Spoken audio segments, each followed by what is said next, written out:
Il a raison. Ouais, on vient regarder. Bonjour à tous et à tous. Salut, 17h00, 12 avril 2023. Nouveau débat, encore comme d'habitude. Tu vas pas faire le surpris quand même, hein. C'est comme ça depuis déjà 2 mois à cette heure-ci, même jour. Bref, je suis TPK et serai votre hôte pour le restant de cette émission. Mais je serai pas tout seul, puisque comme d'habitude, des gens talentueux, blablabla, vous avez l'habitude désormais. Celui-ci nous revient directement du pays du soleil levant, où gastronomie, côtoie, architecture exceptionnelle, tradition et modernité se recoupent pour vendre des dakimakura. Adibou, ça va? Il est chez moi. Ça va très bien, très content d'avoir été introduit de la sorte par un hôte qui a écouté Doom Eternal en boucle et qui a des envies folles, furieuses de faire des choses probablement illégales. J'ai envie de tout baiser. Donc, voilà, je sais pas le dire. Et voilà. Mais non, super content, le voyage était fou. Mais on va pas parler de ça aujourd'hui, on en parlera dans Mangassure vendredi avec certaines personnes ici présentes aussi sur le plateau. Donc voilà, je débrieferai tout ça vendredi. Très bon. Du coup, on parlera peut-être des cheveux d'Adibou aujourd'hui. On parlera peut-être des cheveux d'Adibou, si c'est possible. Nani, quelque chose à dire sur les cheveux d'Adibou peut-être? Je suis agréablement surpris. Pourquoi? Cette masse, ce volume. Non, mais il y a peut-être. Il y a un flow, il y a un truc. Il y a peut-être un ou deux trucs qui vont pas, mais j'aime bien cette tête de cheveux. Non, moi j'aime bien. En vrai. Tu sais que la tendance est aux cheveux relâchés, détachés, négligés. Comme toi aussi, quelque part. Le projet cheveux longs, les gars. Voilà. Le projet cheveux libres, surtout. Moi, c'est le projet est là, le projet est bien comme il faut. Non, mais c'est un projet cheveux libres et puis tranquille, on fait ce qu'on veut, quoi. Voilà. Et puis tranquille, et puis celui-là, est-ce qu'il est tranquille vraiment? Comment il va, Nanix? Et puis celui-ci, comment il va? Bah, écoute, très très bien, toujours la même chose. J'ai des petits yeux, la gorge attaquée parce que j'ai perdu ma voix à la GA. Voilà. J'ai commenté la finale du Silver Geek. Oh, dis donc! Un grand moment. Oh, dis donc! Merci Gilbert, 3 strikes d'affilée, j'ai perdu ma voix. Il n'en fallait pas plus, évidemment, pour vaincre le très jeune au milieu de très mature, finalement. Oui, c'est ça, un trentenaire, parmi des gens un peu. Quoi? 25 ans, arrête. Bah. Pas encore 30 ans. Bah, si, 31 en juillet prochain. Ah, pardon. Et ça ne regarde que les gens bien informés, évidemment. Bien sûr. Et non, mais blague à part, le pollen qui m'arrache évidemment les yeux. Donc c'est le pollen! Non, je croyais que c'était la fatigue. Non, c'est le pollen pour le coup. Le pollen, c'est ça. Voilà. Que je suis à côté de toi, va pas me refiler une merde. Je viens d'apprendre, tu vois. Enfin, celui qui a le plus de chances de nous ramener des conneries, c'est toi, a priori. Donc je serais toi, je l'avais travailleuse. Exactement. Lox, celle-ci qui a vu toutes les maladies de l'histoire, vu qu'elle voyage autant, qu'il existe de fièvre. Mais elle est vaccinée partout. Ouais, je suis un cluster. Je suis un cluster. Ouais, est-ce que j'ai vu tant de maladies? Inch'Allah que non. Mais sinon, je sais pas, j'ai voyagé encore. Mais je suis content d'avoir atterri ici aujourd'hui. Voilà. C'est vrai, en connexion directe avec Levallois, le 9-2. Pardon. Hein? Le Valois-Pérave. Le Valois-Pérave. Voilà. C'est vrai, ils sont bons. Après, le Valois se fait tracher dans des chansons. Moi, j'écoute un peu de rap. Hein. Ouais. Voilà, ceux qui ont écouté Renoir savent de quoi je parle. Non, mais le Valois. Je n'aime pas de le Valois-Péré. Le Valois, c'est dur. Voilà, c'est dur.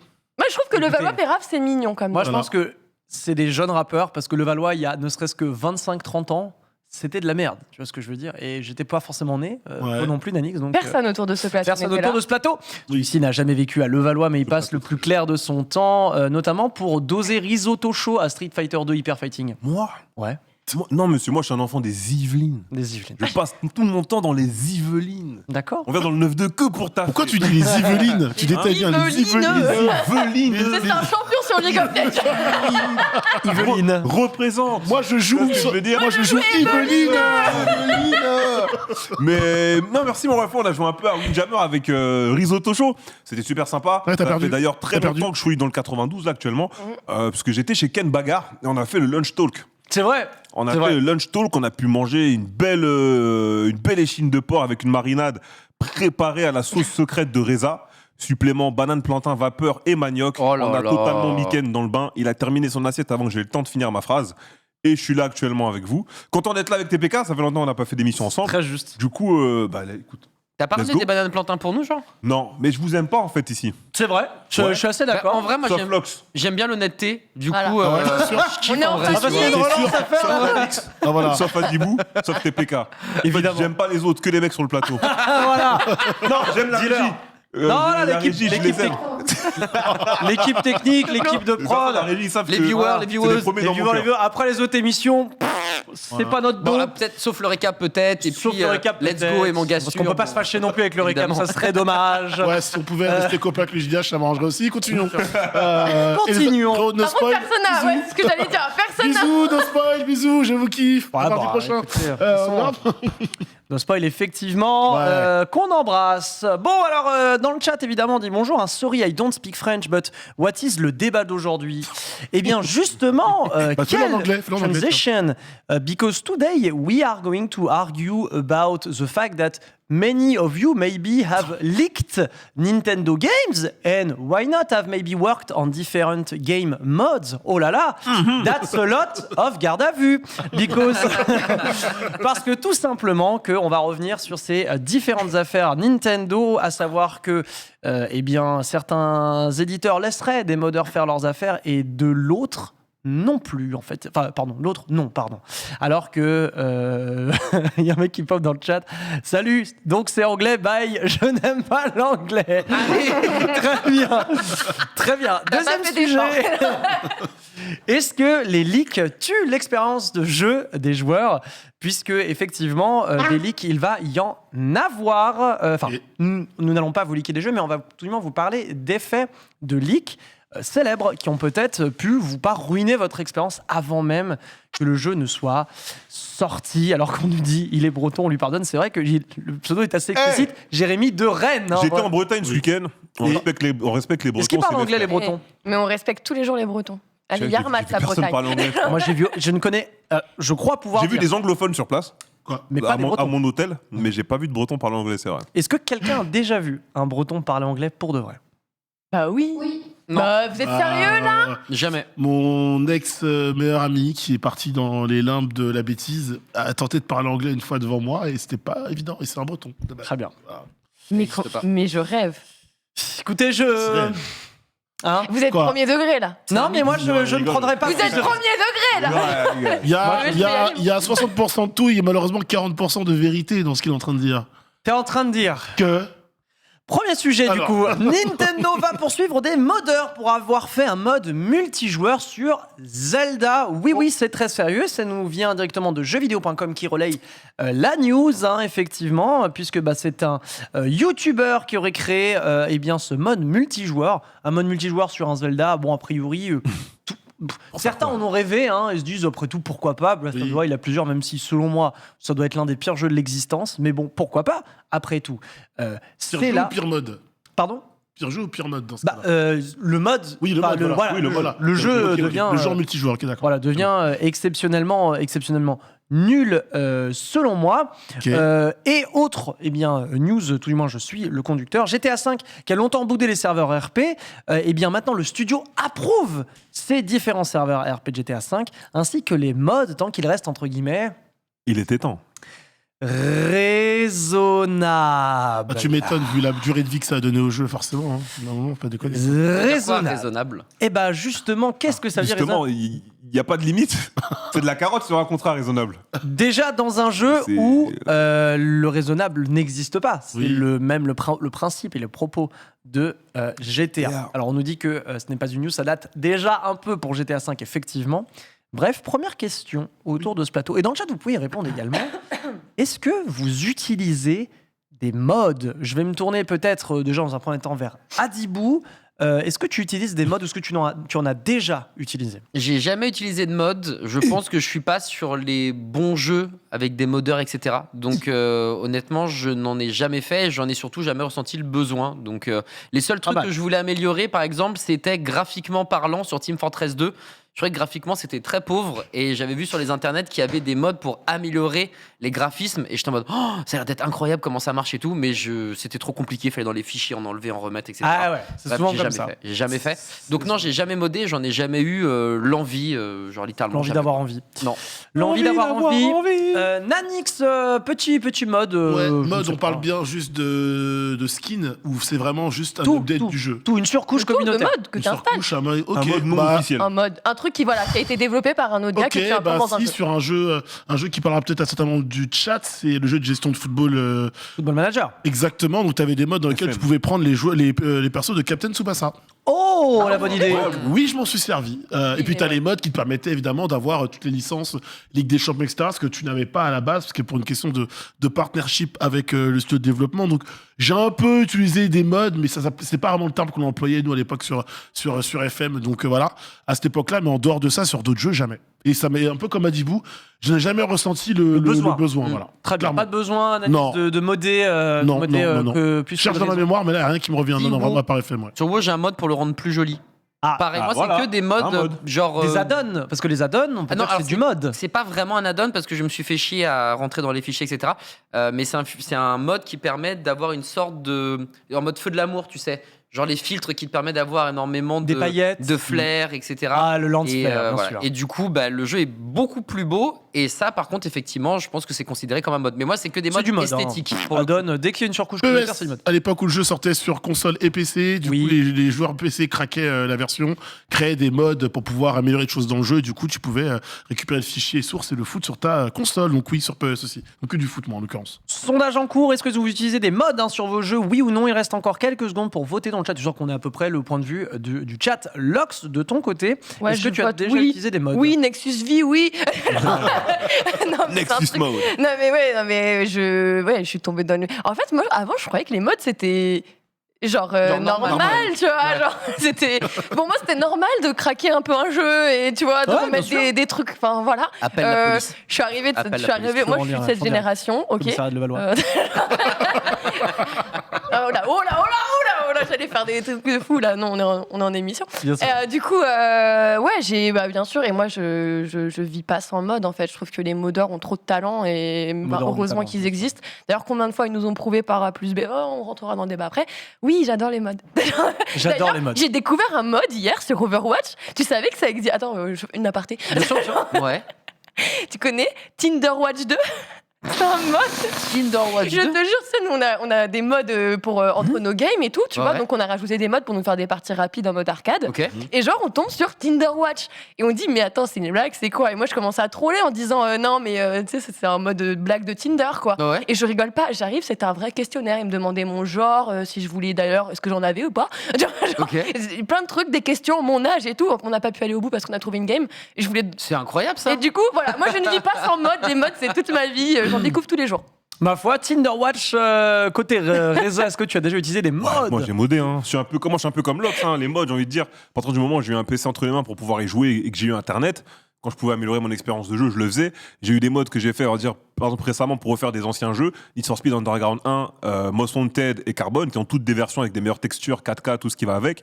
J'ai eu des jeux notamment comme les Souls, où j'ai dû mettre par exemple des modes pour améliorer mon expérience de jeu, que ce soit sur le 21/9 ou pour débloquer les FPS ou des trucs comme ça.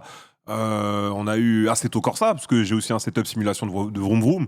Donc Assetto Corsa 2013, le premier, je mets beaucoup de modes dessus, le content manager, les courses, le rallye et tout ce qui va avec. Donc en vrai, à partir du moment où je peux améliorer mon expérience de jeu, je le fais.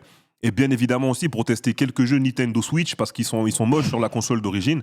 Donc via l'émulateur, il y a vraiment moyen de jouer avec des meilleurs graphismes, une meilleure résolution et des meilleurs FPS. Ça, c'est améliorer l'expérience de jeu. C'est très Lox. Est-ce que je peux poser une question? Vas-y. C'est quoi le jeu sur lequel vous avez installé le plus de modes? Et je veux bien que le chat y réponde aussi parce que genre j'ai vu Skyrim passer, je l'ai pas encore précisé. Moi littéralement Skyrim en VR, je suis obligée. S'il y a pas de mode, je ne joue pas. Mais voilà, moi c'est Skyrim de mon côté. Je suis trop curieuse de connaître les vôtres parce que c'est. Moi, ça sera licence. Torchlight, premier du nom. Torchlight, à l'ancienne. Que j'ai surmodé dans tous les sens parce Incroyable. que tout le monde chiait. Tous les jours, il y avait une classe différente. Toujours. Donc au final, j'avais genre 80 classes dans le bail et puis je lançais 80 games et j'ai énormément modé, moi, pour le coup. Reza, peut-être un jeu sur lequel Assetto Corsa. Je pense que c'est celui que j'ai le plus modé parce que littéralement, t'achètes le jeu et il y a plus de 2000 modes disponibles sur le jeu. Ouais, donc j'ai dû installer en vrai au moins 80 à 100 modes sur le jeu. Ouais, c'est assez. Sur Assetto Corsa. C'est colossal. Adibou, peut-être? WoW, à la limite, c'est le truc. World of Warcraft. Et si tu comptes les add-ons parce que c'est pas officiellement développé par Blizzard. Bon voilà. Mais non, sinon, comme j'ai dit tout à l'heure, je suis pas du tout dans ce délire-là. Pas du tout donc WoW à la limite. Ou à la limite, Nanix FM, je pense. FM, Football Manager. FM. Football Manager, ok, très bien, c'est clair. Pour ma part, c'est vrai que j'ai énormément modé aussi, Torchlight, je viens de le dire, mais surtout des jeux comme Warcraft 3, moi c'est comme ça que j'ai découvert Dota, typiquement, à l'époque, c'est parce que Dota... Counter-Strike est un mode de Half-Life. Counter-Strike est un mode de Half-Life, absolument. Team Fortress est un mode à la base de Half-Life qui est devenu Counter-Strike. Enfin, un mode à la base de Half-Life qui ensuite est devenu un mode de Counter-Strike, vraiment. Et moi, même sur CS, on utilisait des modes pour les maps. Ouais. C'était déjà un mode. Et j'ai beaucoup notamment joué à un jeu qui est un jeu oublié maintenant qui s'appelle Soldier of Fortune 2, sur lequel j'ai passé au bas mot 12 ans de ma vie, mais 12 vraies années parce qu'on avait des serveurs qu'on modait, surmodait, et c'était vraiment Trackmania, des premiers Trackmania. Trackmania qui était surmodé. Et enfin, aussi, Doom, parce que je ne peux pas passer une journée sans parler de Doom, mais Doom, Doom, j'ai beaucoup modé, notamment le mode Brutal Doom qui est passé dans la légende, tellement c'était exceptionnel. Justement, pourquoi est-ce qu'on parle de ça ? Enfin, tout du moins, je vous reprends le contexte, c'est-à-dire que Nintendo aujourd'hui est absolument formellement contre ces modes, puisque en fait, et ça c'est on va ouvrir le débat là-dessus. Ouais. Est-ce que c'est pas altérer profondément le vrai jeu, le vrai produit que de modder ?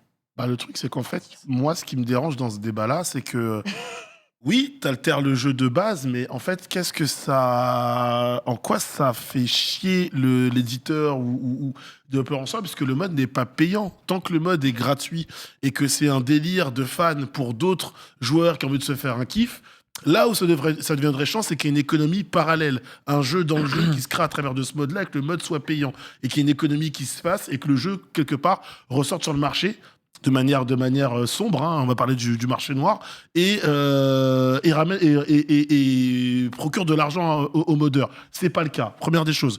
Deuxième des choses, que le mode ait une telle ampleur que derrière, les gens réclament à mort, on veut ça dans le prochain jeu. Même si les gens le réclament, c'est pas pour autant que le studio va le faire. Donc en fait, je vois pas qui ça dérange, tu vois. Nintendo. Nintendo, Lux, pourquoi ça les dérangerait, Nintendo, Lux ? Mais je sais pas, je pense qu'ils aiment bien faire du mal aux joueurs passionnés. Je pense que Nintendo a une dent en fait contre les jeux vidéo et peut-être les joueurs même. Nintendo n'aime pas les jeux vidéo ? Ouais. En même temps, vu qu'ils gagnent leur argent avec l'immobilier. C'est pas la première fois que je le dis. Ken Bogard était sur ce plateau, que je le trollais en lui disant, mais je le pensais sincèrement. Combien de fois on a eu des news comme ça, des actus qui tombaient et on peut même switcher, aller chez d'autres constructeurs. On a déjà vu combien de fois des jeux qui sortaient, qui étaient pas dans des états incroyables et qui se faisaient sauver par un modeur. Ouais. Là où les gens étaient en train de dire excusez-moi. Capcom. C'est bien, j'aime bien quand on dit les termes, moi. Et du coup, voilà, quand tu sais que tu as des équipes parfois tout entières qui travaillent et qui œuvrent ensemble, attention, on ne dit pas que leur travail ne suffit pas ou qu'ils ne sont pas bons. Ce que je veux dire derrière, c'est que parfois, il y a juste des petites mains qui, à elles toutes seules, arrivent à rattraper en fait parfois des choses un peu catastrophiques ou optimiser au maximum ce que peut-être les joueurs auraient peut-être voulu ou attendaient. Et moi, je trouve ça incompréhensible parce qu'on a l'impression de, quand ça va dans leur sens et que c'est pour rectifier des tirs et qu'après ils te recrutent ou je ne sais pas quoi, les modeurs sont leurs meilleurs amis, mais à contrario, sans faire de marché parallèle, on se retrouve avec des situations dans lesquelles ils sont en mode non, mais c'est notre licence, vous n'avez pas le droit d'y toucher. Faites ce que les gens vous veulent, faites ce que les gens demandent peut-être. Alors bien sûr, c'est pas leur vocation, mais ouais, je trouve ça dommage. Je suis assez d'accord. Après, de toute façon, côté éditeur, constructeur, ça va dépendre des gens. Il y en a qui... Enfin, tout le monde sait que le modding se fait. Il y en a qui vont être en mode à l'ancienne. Non, on n'a pas envie que vous touchiez à notre jeu. On ne veut pas dériver, entre guillemets, la fonction initiale du jeu. Et t'en as d'autres qui vont dire, OK, on s'en inspire. On va se rappeler de Sonic Mania, qui, il me semble, à la base, était un mode. Un mode, ouais. Une compile. Une compile mode de la communauté qui a été portée ensuite dessus. Il y a pas mal d'autres jeux qui le font. Mais on rappelle aussi que des jeux comme The Witcher 3, Cyberpunk, Skyrim, on disait tout à l'heure, encore d'autres jeux, Bethesda, Fallout et tout, t'as énormément de jeux qui, sans leur mode, n'auraient pas permis d'avoir une expérience de jeu optimale, que ce soit sur console ou sur PC. Donc généralement sur PC, mais parfois on arrive à mettre des trucs sur console. Donc en vrai, je trouve que c'est assez hypocrite de la part de Nintendo, sachant qu'au final, malheureusement, c'est des modeurs qui arrivent à donner la meilleure expérience de leur jeu. Tu vois, aujourd'hui, sur l'émulateur, en plus Wii U d'ailleurs, même pas Switch, t'as une version de Zelda Breath of the Wild qui est maxée partout, que ce soit les textures, les FPS, la résolution et tout ce qui va avec, les couleurs et tout. Et donc quand tu vois cette version à côté de la version console, malheureusement tu dis putain, il y a une version qui a l'air beaucoup plus belle. Donc tu peux faire la version originale bien évidemment, mais tu peux dire à côté je peux faire cette version en mieux. Donc je pense que c'est un débat, encore une fois, de Nintendo, on est à l'ancienne, mais je pense que ça ne concerne pas tout le monde du jeu vidéo. Parce qu'aujourd'hui, il y a énormément d'éditeurs qui s'inspirent des modeurs et qui recrutent par la suite des modeurs pour faire les jeux suivants. C'est très juste, il y a même beaucoup d'aspects communautaires dans les recrutements. Adibou, peut-être, moi j'attends une réponse là, tu vois, je suis comme le prof, je suis en mode, c'est très bien tout ça, mais j'attends une réponse. Adibou, peut-être sauras-tu me sauver? Bah évidemment, c'est normal de pas toucher à un jeu vidéo quand t'es développeur, constructeur, éditeur, entre guillemets, parce que tu prouves aux yeux du monde que t'as fait de la merde. Et du coup, quand quelqu'un, un mec lambda dans sa chambre, j'exagère, mais va faire mieux ou apporter une amélioration, toi, t'as bossé 2 ans, 3 ans, 4 ans, tu t'es donné à fond, t'as fait des crunchs, c'était un enfer, le bébé sort dans la souffrance, t'es content de ce que t'as fait, et on va te dire, non, c'est de la merde, parce que Dark Sasuke 69, son mode, il est quand même bien, tu vois. Ben, juste, ça fout le seum, quoi. Donc non, les mods, je me fais l'avocat du diable, mais les mods, il faut peut-être voir quand toi, tu bosses dessus, c'est l'échec qui te revient en pleine gueule. Parce que les mecs qui développent, ça se trouve, ils ont voulu faire ça. Si tu veux, ils ont voulu modder, ça se trouve. Ce qu'ils ont fait, c'est ce qu'ils voulaient faire, mais ils n'ont pas pu par manque de temps, par manque d'argent, parce que lui, il avait l'idée, mais son supérieur, il n'a pas voulu. Et en fait, tu prends la sauce, alors que, putain, c'est tellement injuste. Ça se trouve, le mec voulait et il l'a pas fait. Donc, tu vois, modder, parfois, c'est mettre dans l'embarras le propre développeur et c'est pas très Coubertin dans l'idée. Je comprends ce que je veux dire. Je vais même enrober encore un petit peu plus en invoquant les droits d'auteur, les propriétés intellectuelles. Oui. Aujourd'hui, vous achetez n'importe quel produit électroménager, une voiture, que sais-je. Vous rentrez dans la machine avec les mains ou dans le code de la machine, la garantie, elle saute. Il n'y a pas de je sais pas quoi. La garantie, elle saute. T'ouvres la petite boîte derrière, là. Voilà, avec l'étiquette. On laisse le ticket, là, c'est fini. Petite voix qui te dit, c'est terminé. C'est mort, c'est bon. Voilà. C'est mort. Et finalement, mettre le doigt dans le code du jeu, c'est faire aussi sauter la garantie. Et je vais même aller plus loin, du coup, en prenant la propriété intellectuelle, en vérité, d'un jeu vidéo.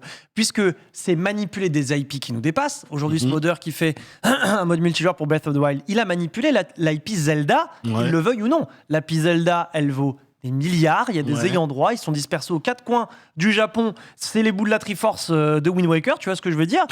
C'est normal pour protéger les intérêts de cette entreprise et des gens qui ont investi sur la licence depuis 35 ans, que de ne pas voir un mec en slip dans sa chambre faire n'importe quoi avec le jeu, Nanix. Moi, je trouve qu'en fait, je comprends l'argument d'Adibou, je comprends l'argument que tu essaies de défendre STPK. Tu penses que c'est neutre, toi?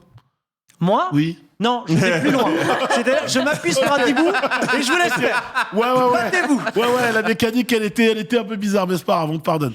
Mais ce que je veux dire, c'est que je comprends ce que tu dis, mon cher Adi, mais en fait, il faut surtout voir le truc autrement. C'est que quand un jeu marche, il est toujours dépassé par, enfin, le jeu dépasse un petit peu ce qu'il est à la base, dépasse le simple prisme du produit. Et qu'il soit bon ou qu'il soit mauvais, bah forcément les gens qui sont passionnés, en fait, il y a le développeur qui lui va faire un jeu pour qu'il plaise à un maximum de monde et selon la niche qu'il va viser, une certaine niche ou pas, et le joueur qui lui, une fois qu'il va jouer, il va avoir sa sensibilité et voir des défauts que le développeur peut-être ne ressentira jamais en l'état. Donc il y a jamais la volonté. J'y crois moyen, mec. Tu disais que Victor Hugo, il a écrit des textes, mais il savait pas qu'il avait fait une métaphore. Non, mais j'ai un contre-argument. Attends, je vais finir. C'est-à-dire que moi, je vois pas. Enfin, je peux comprendre qu'on puisse voir le mode comme ça, mais je le vois pas comme ça non plus. C'est juste. Le mec se fait un kiff, voilà ce que j'aurais aimé avoir en plus dans le jeu, et je sais qu'en plus, on me le donnera jamais. Alors oui, évidemment, ça oblige à faire des choses qui ne sont pas légales. Tu trifouilles une IP qui n'est pas à toi, etc. Touche à la propriété intellectuelle. Je vous rappelle que tu ouvres Internet, t'as du fan-film avec parfois des reprises d'images, d'extraits, etc. Machinima, voilà, donc t'as plein de choses, voilà. On parle de JV, mais c'est valable à peu près partout. Pour moi, je comprends ce que tu veux dire, mais c'est pas juste exposer l'erreur ou la connerie dans ce développement de faire du mode. Ça peut être aussi améliorer quelque chose qui est déjà bien. Et puis le jeu vidéo parfait n'existe pas quelque part. Lox, tu voulais rajouter? Je crois qu'il y avait Reza qui voulait dire un truc Reza, aussi, mais je peux le rajouter après. Battez-vous. Vas-y. Non, on est ensemble, nous. Non, battez-vous. Non, j'y vais. Du coup, en vrai, je suis d'accord avec vous deux. Mais ce n'est pas un argument ultime. Parce que je vais vous poser 3 questions. Oula. Quel est le jeu... Gris, ma couleur préférée. Quel est le jeu e-sport où les joueurs ont gagné le plus d'argent? Dota 2. C'est un mode. Quel est le FPS e-sport le plus populaire? Counter. C'est un mode. Quel est le jeu e-sport, qui gagne à chaque fois le jeu de l'année e-sport? League of Legends. LOL, ouais. Ça vient d'un mode aussi. Voilà. Mais bon, déjà, t'as ces trucs-là. C'est-à-dire que malheureusement, la créativité, elle peut pas s'arrêter à 150 personnes. Aujourd'hui, quand t'as un Mortal Kombat 11 qui sort et que Alioune, 2 jours après, il trouve un Infinite sur Kotal Kahn que les développeurs et les testeurs n'ont pas trouvé pendant un an, c'est la réalité du terrain. La réalité du jeu vidéo, malheureusement, c'est qu'avec un projet et une deadline, tu ne peux pas tout couvrir. Et je peux être d'accord avec vous que, bien évidemment, en termes de propriété intellectuelle, on n'a pas le droit. Ça, au niveau de la loi, je suis 100% d'accord avec vous, il n'y a aucun souci. Mais je pense que moi, c'est un mal nécessaire. Et ce mal nécessaire, bien évidemment, c'est soldé par des échecs parfois, entre des mecs qui modent des personnages à poil ou des machins, des trucs qu'on en a rien à foutre. Mais il y a eu des réussites, comme les jeux que je viens de vous énumérer, ou encore d'autres projets. Ce qui a même emmené certains devs à avoir la confiance de la commu. Et on avait eu ce débat récemment avec Starfield où on disait, entre guillemets, on build le jeu jusqu'à un certain niveau pour laisser un espace aux modeurs pour faire du jeu ce qu'ils veulent. On avait eu ce débat où certains disaient « Oh, bah, Bethesda, c'est des fainéants, ils veulent que la commu fasse leur jeu. » Et d'autres disant « Maintenant, ils font le jeu, mais ils font de sorte à ce que les mecs puissent faire leur bac à sable. » Donc je pense qu'aujourd'hui, on est vraiment dans un 50-50. On peut pas vraiment avoir est-ce que c'est bien ou pas bien, les modeurs. Mais je pense que moi, c'est un besoin pour le monde du jeu vidéo aujourd'hui. Très bien. Tu vois, c'est pas bien légalement. Enfin, c'est illégal, pardon, mais je pense que c'est un truc dont le monde du jeu vidéo a besoin. Je crois que j'ai envie d'aller d'aller encore plus loin, mais c'était ce que j'allais dire, parce que pour moi, il y a mode et mode, tu vois. T'as le mode qui implémente directement un mode de jeu, littéralement, une partie un peu en mode arcade, et t'as le mode qui, lui, va te permettre d'avoir un skin où t'es un extraterrestre, ça va faire un peu plus fun dans ton jeu. Typiquement, sur Overwatch, tu vois, on fait des parties avec des géants, tu vois, genre c'est drôle. Genre, toi, t'es en Rikiki, l'autre, il est géant, il a 10 000 plus... Enfin, voilà, c'est fun. Quel est le mal là-dedans? Et à partir du moment, et là je vais faire transposer le jeu vidéo à d'autres médias du type la musique ou autre, voilà, demain t'achètes un CD, ok? Toi t'es passionné de musique, tu kiffes la musique, t'as envie de sampler, t'as envie de remixer un petit peu un album. Qu'est-ce que ça fait? Est-ce que l'artiste il va chouiner? L'album il continue d'exister, là on n'est pas en train de faire paraître un nouvel album en le vendant avec un nouveau produit qui n'est pas le tien, on ne l'a pas altéré. Donc c'est un peu encore ce problème. Je parle du principe que, bon écoute, le jeu il est à moi, là je l'ai modifié, d'accord? C'est comme si j'achetais un tableau, ok, bah le tableau il était beau, j'aimais bien le tournesol, maintenant j'ai envie qu'il soit noir et blanc, je rajoute des lignes. Mais qu'est-ce qu'il va me dire au champ où l'artiste... Oui, j'ai pris une surface commerciale, qu'est-ce qu'il y a? Non, mais en fait, ça rejoint ce que je disais tout à l'heure, c'est-à-dire que sur l'argument que tu disais, c'est l'argument de dire, et c'est l'argument qui va être mis en avant par Nintendo, je pense, c'est de dire, oui, les gens qui viennent pour montrer les erreurs que les développeurs ont fait, mais là, 90% des gens qui modent, ils sont pas forcément là. Leur idée, c'est pas de modder pour en mode, moi, je vais corriger le jeu. C'est pas le discours de base. Le discours de base, c'est de dire, ok, non, je vais l'améliorer. Sur ce jeu-là, il y a des choses qui me vont pas ou qui me correspondent moins. Je vais l'améliorer. Il y a pas la volonté de dire sur le banc public, les gars, regardez, ce qu'ils ont fait là, c'est de la merde. Non, c'est juste un kiff en fait. C'est un kiff. Non, mais je dis pas que c'est dans l'idée des modeurs. Je dis pas que c'est des sombres FDP. Je dis juste que si t'es dev, tu vois ça, tu peux le ressentir en mode. Putain, ils ont mis le doigt là où moi je voulais faire et du coup ça dégoûte. Tu vois. Et t'admettras que dans l'autre sens. Quand ça marche et que le mode devient populaire, t'es en mode, bon, c'est mon produit à la base. C'est plutôt pas mal ce qu'ils en ont fait. Dans tous les cas? Bah quand même, dans tous les cas. Je sais pas. Si on sort du prisme du jeu vidéo, je m'appuie juste sur l'exemple de Lox avec la musique, c'est marrant les samples. Les samples, c'est ce qui a littéralement permis à la musique aux années 70-80 de se développer. Les samples et les reprises ensemble. Et même la musique qu'on écoute aujourd'hui, c'est des samples, des samples. Des reprises et des reprises. T'as des samples qui bonifient des musiques et l'artiste te dit, oh, je n'aurais jamais pensé que ma chanson... Please don't stop the music, Michael, tu vois. Alors, est-ce que ça c'est vraiment du modding? C'est pas du modding, c'est on prend un bout d'une œuvre, on l'altère, on passe faire pour poursuivre par les labels et on l'intègre dans une œuvre originale. C'est pas vraiment du modding, ça. Parfois. C'est du modding, et c'est même encore pire parce qu'après derrière, ils la vendent et ils se font de l'oseille en plus. Le sample, c'est vraiment toute la base de l'instrumental quand même. Il y a vraiment très peu de retouches dedans. Il y a un beat et c'est tout, quoi. Alors, je te prie de me croire qu'il y a beaucoup de samples qui sont dénaturés pour éviter que les labels t'en trouvent, parce que il y a des phrases. Il faut payer en vrai. Et en plus, normalement, il faut payer. Et en plus, il y a des phrases qui sont déposées. Il y a des phrases de certaines chansons et on les voit venir parce qu'ils disent, c'est mort. Essaye de mettre les petites billes quelque part. Tu verras ce qu'ils vont te faire. Là, on est quand même dans le cadre où tu revends un album, tu sors quelque chose et il y a un nouveau produit qui rentre sur le marché. Là, je te parle vraiment du mec. Vas-y, je sais pas, Lucas, il sort un son là, il a sorti sa mixtape. Toi, t'es fan, tu reprends sa mixtape et tu refais un setup en live, tu remixes le truc et tu le postes sur SoundCloud. Tu vois, genre tu l'as juste posé sur SoundCloud, t'es qui, t'es personne. Maintenant, les gens, s'ils aiment ton travail, qu'ils le téléchargent et qu'ils le repartagent derrière, toi, il n'y a pas de plus-value commerciale. Donc, pour moi, tu n'es pas vraiment attaquable. Et c'est là où, comme on dit, et ça, c'est une grande phrase de tous les artistes, c'est de toute façon, aucune œuvre, en fait, t'as beau déposer une œuvre, t'as beau avoir une propriété intellectuelle, aucune idée ne t'appartient. Les idées n'appartiennent jamais à personne. Dans tous les cas, ça n'arrivera jamais. Donc, en fait, sur le principe, même quand l'éditeur va dire oui, mais c'est mon jeu, ma propriété, Oui, maintenant voilà, elle est là, elle existe, et tant qu'il n'y a pas de fin commerciale, tu peux pas vraiment interdire aux gens, comme si demain tu te colores de telle couleur et puis après plus personne, c'est pas ta couleur. T'as beau l'avoir touillé et t'as fait le mélange pour avoir cette teinte-là, si demain quelqu'un reprend cette couleur et la retravaille, tu peux rien y faire, c'est comme ça. T'inquiète pas, je m'attaque à les petites bidets demain. Les Beatles n'ont qu'à bien se tenir, évidemment. Évidemment. Et on va reprendre le cas où justement le modding est accepté. Vous avez cité Bethesda typiquement. Bethesda, ouais. On peut citer du coup tout ce qui est comment dire. Les modes des jeux e-sport, tu peux le citer. Encore, c'est un exemple. On peut même citer Valve aime bien les modes. On peut même citer un constructeur, Microsoft, qui sort la série S/X avec le dev kit. Tu pouvais récupérer le dev kit. Tu peux récupérer le dev kit, qui en fait c'est un Windows. Oui, ça, enfin. Après, derrière, tu mets Arc Linux, tu mets les émus, tout ça, donc ils savent que les gens vont, entre guillemets, modifier la console. Bon, après, c'est pas un jeu, mais c'est pas mal du tout quand même de leur part. On peut aller plus loin. Du coup, dans le cas où, effectivement, comme là, par exemple, on a Rockstar qui disent oui, pour les RP, allez-y, faites, c'est cool, etc. Vous le prenez comment, ça, vous ? Parce que là, on vient de voir quand même que d'un point de vue légal, la normalité, c'est de dire pas de mode. D'un point de vue légal, ça, c'est la normalité. C'est la loi. Est-ce que pour vous, c'est des sauveurs ?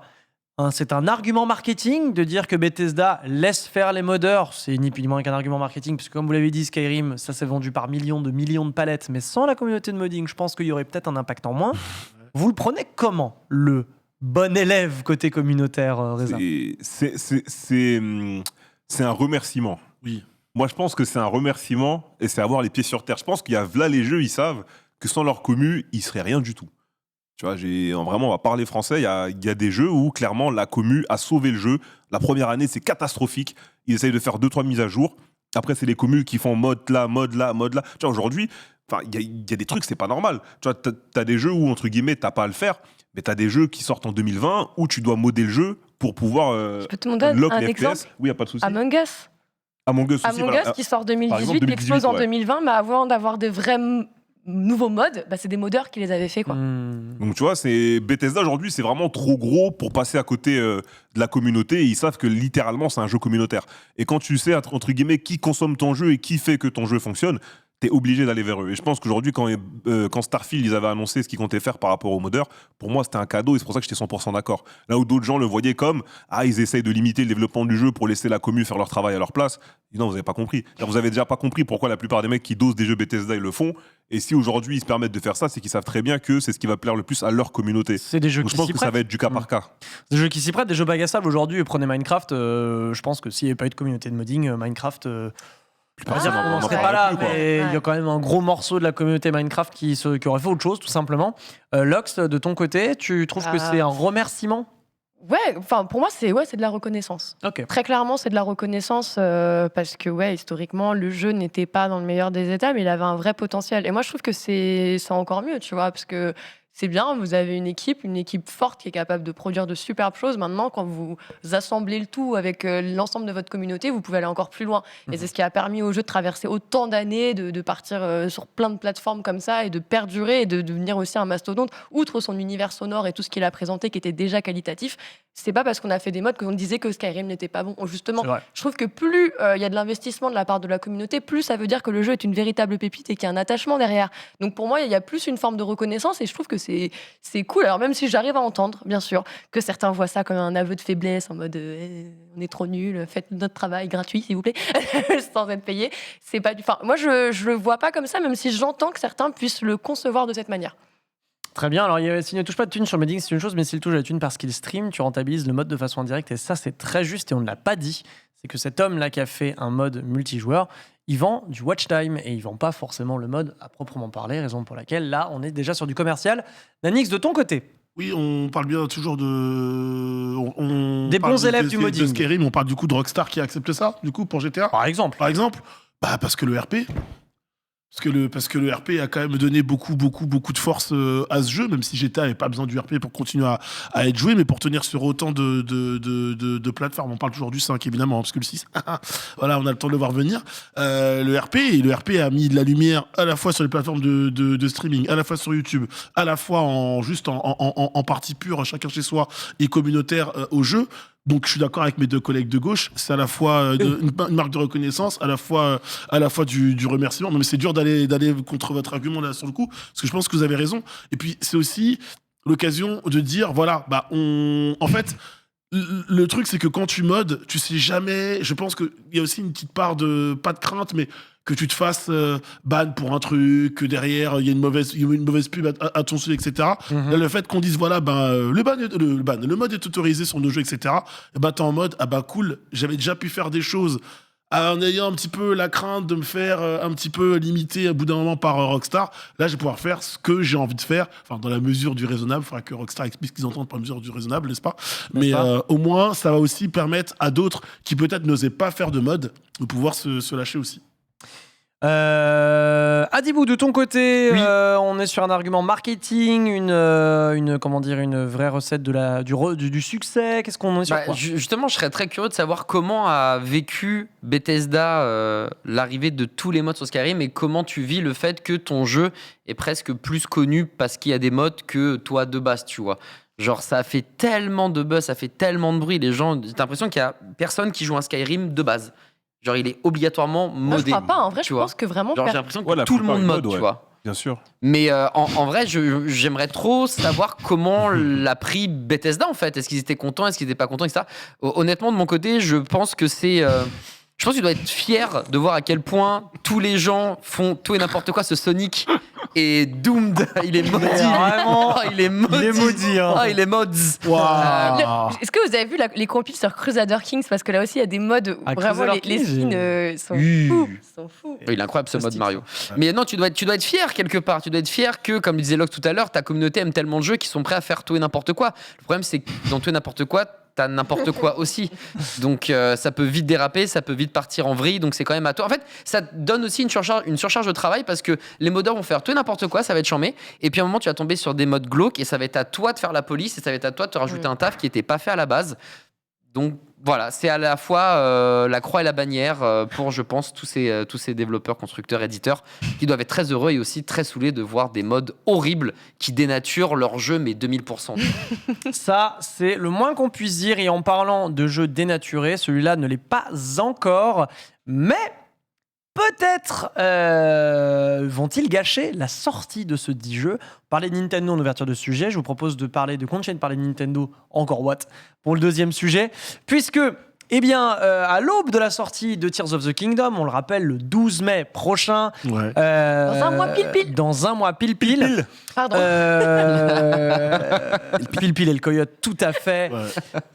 Malheureusement, c'est un sujet pile-pile. Hein. C'est un sujet pile-pile. Malheureusement, pour Tears of the Kingdom, son artbook a fuité. Alors, fuité, qu'en est-il ? En vérité, il aurait fuité via Discord par quelques malfaiteurs mal intentionnés qui auraient du coup juste lâché comme ça l'artbook dans la nature. Okay. Allez-y, régalez-vous, c'est cadeau. Sauf que Nintendo, qui sont évidemment pas nés de la dernière pluie, ont compris le subterfuge et ont envoyé une notice d'IMCA, donc du coup atteinte aux propriétés intellectuelles, à Discord directement pour retrouver l'auteur du méfait. Alors là, autant vous dire que ça va être très compliqué. La plateforme n'a jamais aussi bien porté son nom, bordel. Vraiment.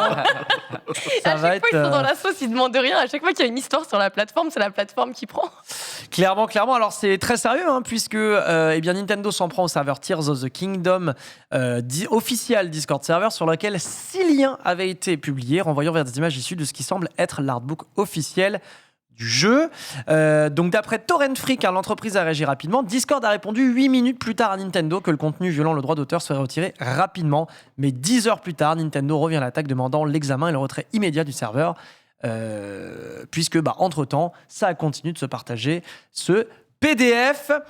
Justement, cette atteinte au droit d'auteur, ce leak, on va en parler justement déjà autour de table, rapide tour de table. Est-ce que vous, quand vous voyez la bannière « Attention, leak » sur un jeu que vous attendez, est-ce que vous l'ouvrez, Adibou ? Leak ta mère. Leak ta mère, c'est tout ce que j'ai à dire. C'est globalement très bien fait. On n'en peut plus, c'est tout. En fait, c'est devenu un standard. Et maintenant, tu peux faire que des news, des clics, des vues, des machins, qu'avec des leaks. Il y a rien, que c'est fini, en fait. Tout sort avant et juste leak ta mère, genre. Voilà, c'est relou. C'est juste relou. Leak ta mère, Nanix, ou Lanix de fait. Ou Lanix d'ailleurs. Voilà. Lanix. Et écoute, en hommage à ma sœur Lox, pile. Moi, le leak en soi, je suis 50-50. Parce que parfois, le truc, c'est qu'il y a le vrai leak involontaire. Et celui-là, il est vraiment relou parce qu'il va vraiment loin. Et Capcom. Voilà. Et puis, t'as le leak un petit peu piloté au-dessus, mais en mode, c'est pas nous, mais c'est un peu nous, puisqu'on a juste envie de faire un peu de promo, un peu déguisé autour de notre produit. Et là, tu sais qu'on t'enverra pas tout, et en lisant entre les lignes, tu sais que tu vas pas te faire spoil à 100%. Les leaks peuvent ne pas me déranger, c'est vraiment selon le jeu, c'est du cas par cas pour moi, voilà. C'est du cas par cas. Il se mouille pas celui-ci, dis donc. On est sur un débat, il est au milieu. Nanix, ni chaud ni froid. Nanix, il est calme-toi, Lick ta mère. C'est le en même temps, Nanix. Lox, de ton côté, est-ce que le leak, ça t'emmerde? En fait, j'ai envie de répondre honnêtement, évidemment, mais en fait, je me dis que ce serait drôle de dire que j'adore les leaks, mais genre, je trouve pas d'argument, là, je regardais Reza en mode. Je dis, en vrai, qu'est-ce que dirait quelqu'un qui aime ça, il est débile, c'est genre, non. Non, il est... non, il est pas... On connaît des gens qui aiment les leaks. On connaît des gens qui sont excusés il y a pas longtemps sur YouTube. Bref, on connaît. Chacun sa vie, chacun sa merde. Chacun son chemin. Chacun sa vie, chacun sa route. Tout ça. Mais non, évidemment, moi ça me trigger au plus haut point. Et comme tout le monde, j'ai été victime de Twitter pour Game of Thrones saison finale, tu vois. Genre, ouais, c'est vrai. Ouais, mais en vrai, ça un spoil, un leak. Non, alors, on divulgage. Quoi qu'il se passe, c'est divulgaché. En fait, c'est le principe de leaker, de divulgacher, ça me dégoûte. Divulgacher, il est incroyable. Le leak, le truc est pas encore sorti. Le truc est pas sorti, c'est contre. Attends, il y a un problème sur ton micro. Nanix était en train d'expliquer. Nanix a été muté. Reza, de ton côté, le leak. Le leak. Je vais reprendre une phrase du chat. Mais pense à Telou, par Je vais exemple. reprendre une phrase du chat qui a dit « Après maintenant, certains studios n'ont pas besoin de leakers pour balancer 80% de leur jeu avant la sortie. » En fait, cette... Il a débranché le micro. T'as débranché le mic? J'ai balancé un gros Il voulait spoil leaker. ou un leak, j'ai débranché le micro. Attends. Mais Nanix, Comment t'as fait? Je sais pas. Nanix, t'as combien d'années en plateau, excuse-moi? 20. 0. D'accord. Il vient d'arriver. Il y a quelques heures. D'accord, très bien, je comprends, Voilà. je comprends. Je disais à l'époque, on avait beaucoup de leaks parce que la com mettait du temps à arriver à l'époque. À l'époque, t'avais une pub à la télé qui sortait en octobre et après tu demandais le jeu pour Noël à maman. Bref, aujourd'hui, t'as des jeux, regarde Tekken 8, il sort sûrement en 2024, on a vu 12 trailers de personnages. Est-ce que c'est des leaks? Non, c'est la com, tu vois. Donc en vrai, ça va dépendre de d'où on se situe. Si tu me leaks un jeu alors qu'il y a eu 0 com sur un vieux papier pris en photo de manière floue, va te faire foutre. Si le studio balance la com trop tôt, parfois va te faire foutre, parfois c'est bien aussi. Donc en vrai, peut-être fuck les leaks et fuck la com trop tôt avant la sortie d'un jeu. Mais plus on se rapproche de la sortie du jeu, plus il faut de la com. Et donc plus il faut des leaks. Parce qu'au final, les leaks pour moi, je les mets quasiment dans la même catégorie que la com. Pour toi, les leaks participent à la communication? Les leaks pour moi participent à la communication des jeux. Exactement. Mais alors, Certains.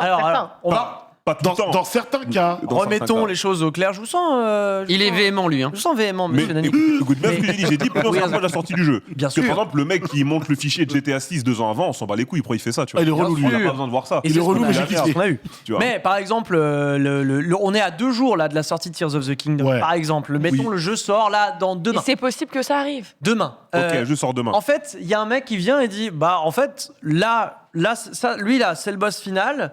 Là lui il meurt, Non. elle Bah, vit et voilà. C'est ce que je disais, ça dépend du leak. Si tu es à. Non, là, c'est pas bon. Non, mais si si tu es à 4-5 mois de la sortie du jeu et que, alors que Nintendo est prévu un Nintendo Direct, t'as la bande-annonce qui leak, c'est Mais- chiant, mais ça va. Mais non. Non, tout est chiant. Mais non. Mais comment Tout est chiant.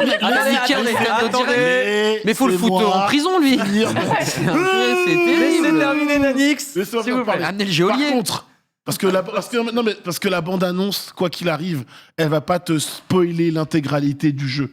Tu ne verras pas tout, tu ne verras pas les boss, tu ne verras pas toutes les mécaniques de gameplay. Logiquement, tu vois, logiquement, je parle. Et tu penses aux Laisse-moi développeurs. finir.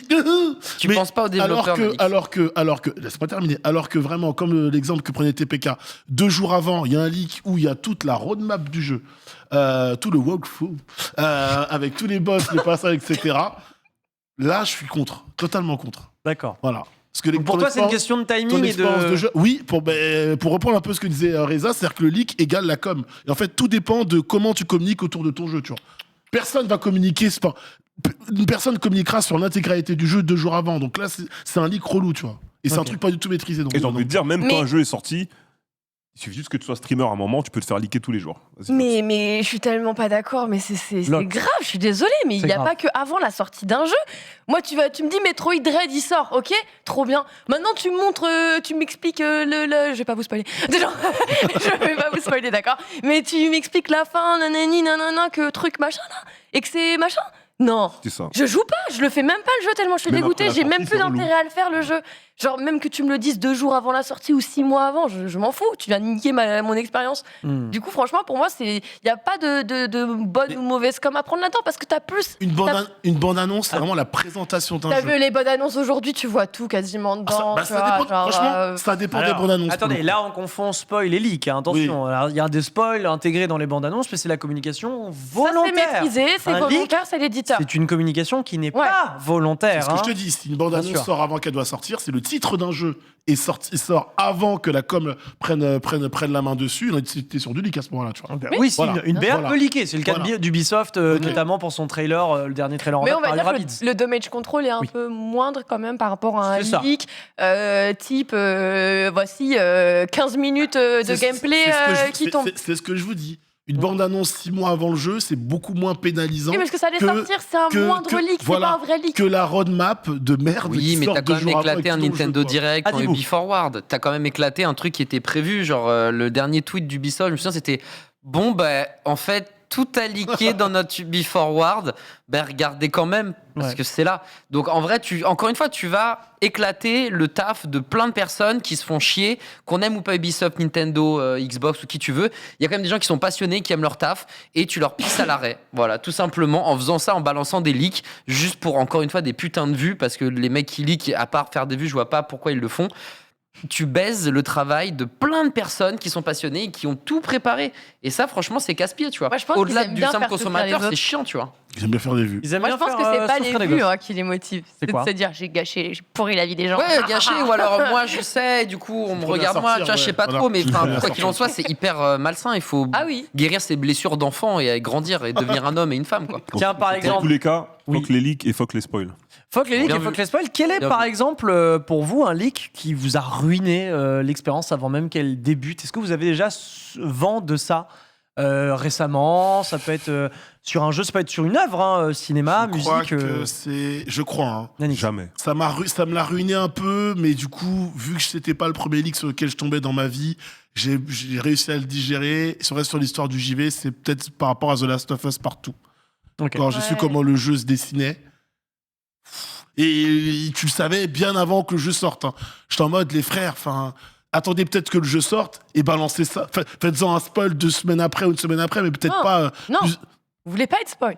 Non mais, mais quoi qu'il arrive, évidemment que oui. Mais ce que je veux dire, c'est que dans ce pire des mondes de ce monde-là, dans le pire de ce monde-là, quitte à ce que ça sorte une fois que le jeu il soit vendu, quoi, il soit disponible, pas vraiment avant que le jeu sorte, quoi, tu vois. Moi, Reza, oui, vas-y. Moi, par exemple, j'ai déjà été leaké sur Mortal Kombat 11. Ok. Bon, il y avait des informations que j'avais déjà. Après, à un moment, un mec avait leaké quasiment tout le cast du jeu. Oui, ouais. Mais avant les infos que j'avais. C'était très très tôt que ça a été. Mais au final, ça m'a pas ruiné mon expérience du jeu parce que je connaissais pas les mécaniques de gameplay, je connaissais pas l'histoire du jeu. Donc, ça m'a pas ruiné en soi. Ça m'a fait chier, mais ça m'a pas ruiné. Donc moi, par exemple, dans mon côté, pour rester sur le débat, donc oui, par exemple, les leaks me font chier, mais ça me ruine pas mon expérience de jeu. Oui. Mais moi, ça va plus me casser les couilles du spoil que du leak. Ouais. Tu vois, par exemple, c'est pour ça que généralement, j'aime pas faire les jeux solo en stream, parce que t'as toujours un connard qui va arriver et qui va dire est-ce que t'as fait le... Non, même au-delà du backseat, il va venir, il va très bien voir que t'es au début du jeu, mais il va dire est-ce que t'as fait le box locks? Alors qu'il sait que Locke, c'est à 80% du jeu. Où il vient en mode. C'est juste un petit connard qui veut juste te casser les couilles. Ah, Reza, t'es qu'à là. Voilà. Ah, bah c'est marrant, dans 3 heures, tu vas te régaler, frérot. Ouais, vraiment, il regarde pas où t'en es. Il te dit, t'as déjà passé ce moment, tu vois. Ça, pour moi, tu vois, ça me fait plus chier que demain qu'il y a un internaute qui leak la moitié du roster de MK12. Tu vois. En vrai, j'ai l'impression. En vrai, la moitié du roster de MK12, je la connais sûrement, par déduction. Et en vrai, c'est pour ça que tu vois, en plus, t'as leak, mais chaque leak est différent en fonction d'un jeu, parce qu'un jeu d'aventure, c'est pas la même qu'un jeu versus. Quand t'as un jeu versus, que ce soit du Tekken ou du Mortal Kombat ou du Street, tu vois. Quand t'as une confirmation sur un roster, c'est juste te dire, voilà, t'as déjà tel personnage. En soi, tu découvres pas le personnage, tu le connaissais déjà ou quoi. J'allais en parler. Donc, en vrai, tu vois, c'est assez différent. Donc là, c'est un... moindre leak dans le sens où c'est une confirmation, on s'en doutait peut-être un petit peu, où on est un peu content, mais tu sais pas quelles vont être ses mécaniques, tu sais pas exactement comment toi tu vas le prendre en main, si ça va être ton main, si tu vas le kiffer ou pas. Et c'est là où je trouve ça ok. Alors que sur d'autres types de jeux, le leak, c'est littéralement, je te ruine l'histoire. T'as plus d'intérêt à y jouer. Donc au final, c'est le leak spoil qui fait chier aux gens. C'est ce que je te dis. Le leak qui spoil le jeu. C'est ce que je vous dis. En fait, c'est du cas par cas. Le fait que tu donnes un peu de billes aux gens pour qu'ils aient un peu d'infos, il y a ceux qui vont être totalement hermétiques, ceux qui vont être en mode ok, j'accepte, mais me donne pas tout. Et le problème, je suis d'accord avec eux, c'est que tu as le leak qui te donne un petit peu juste envie d'aller continuer à avoir envie de suivre le jeu et d'autres qui te disent vraiment tout. Mais il y en a un qui alimente et l'autre 7 mois avant la sortie du jeu, t'as limite même plus besoin de suivre ne serait-ce qu'une conférence, de voir une review, t'as juste qu'à aller sur YouTube pour continuer à faire. Mais après j'ai quand même l'impression que les leaks tu peux les esquiver, là où les spoils tu te les prends dans la gueule. En fait tu vois par exemple il y a eu donc c'est pas un leak c'est un spoil. Quand tu jouais à Hogwarts Legacy, t'avais des gens qui venaient sur ton Twitter ou ton live et qui te disaient il se passe tout ça, t'es un transphobe, etc. Là, tu le manges pleine gueule. Du coup, tu fais quoi? Tu continues à jouer ou t'arrêtes de jouer? Peut-être d'homme, j'envoie mon meilleur sort. Et du coup, tu vois, j'ai l'impression que les spoils, c'est imbloquable. Là où les leaks, tu peux toi-même, en voyant le titre, toujours putaclic, te dire ça sent le chocolat, je vais pas regarder parce que c'est un jeu que je kiffe, si tu veux faire du cas par cas, etc. Donc j'ai même l'impression qu'en allant plus loin, le leak, tu peux quand même lever ski, là où le spoil, en fait, tu te le manges pleine balle. J'ai réussi à traiter des leaks sans me spoiler. Je sais pas comment t'as fait. Bien. Sur moi, quand je traite des The Last of Us partout, il y avait la vidéo et tout, donc je l'ai traité, expliquant que voilà, la vidéo, bien sûr, on l'a pas diffusée et tout parce qu'on n'avait pas envie d'alimenter ça. Mais j'ai réussi. Et c'est là où je rejoins complètement sur le côté. Éviter le leak est possible, le spoiler est plus difficile parce qu'en fait le spoiler arrive en surprise et d'où le fait qu'on dise il y a le leak un peu alimentaire et le leak alienateur, tu vois, vraiment celui qui vient tout casser, tout pourrir. C'est vrai que moi, tu vois, je traite les leaks comme toi, Lox, mais plus parce que c'est le système dans lequel on est, qui est que on est obligé quand même d'aller chercher l'information, voir si elle est bonne, si elle est bien faite. Par exemple, Sora dans Smash Bros Ultimate en dernier personnage du cast, c'était un leak et je l'ai fait en vidéo 4 mois avant et c'était vrai, j'avais le démon. Après, tu biffais sur n'importe quel épéiste. N'importe quel épéiste, d'Artagnan et il y a probablement Louis de Funès qui a tenu une épée et il sera dans Smash Bros Ultimate anyway. Il sera modé.